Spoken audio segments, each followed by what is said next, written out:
All right, welcome to the hybrid philodendron repotting with Divine Plantery. Kelly will be demonstrating how to repot this really beautiful hybrid philodendron. First, we have our soil baggie, our philodendron plant, as well as our terracotta pot.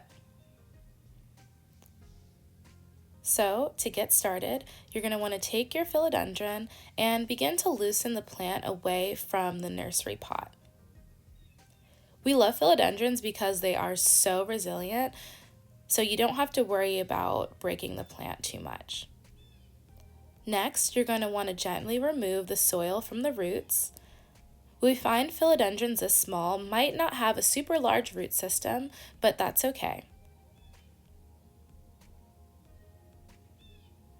Next, you're going to want to take your terracotta pot as well as your soil baggie, and you're going to want to fill your pot about 1/3 of the way full with soil.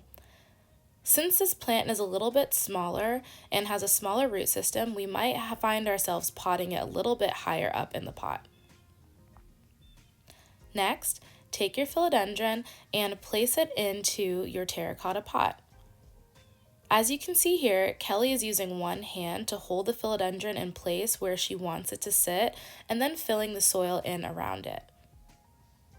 This is a great technique for making sure that your plant looks exactly how you want it to when you're done potting. Next, you're going to want to make sure you're patting the soil around the roots and making sure that none of the roots are actually touching the terracotta pot.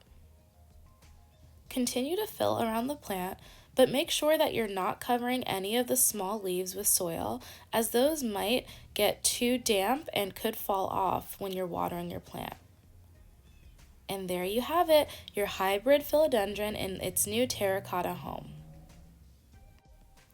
As always, if you have any questions about how to care for your plant or just want general plant care tips, reach out to us. Happy planting!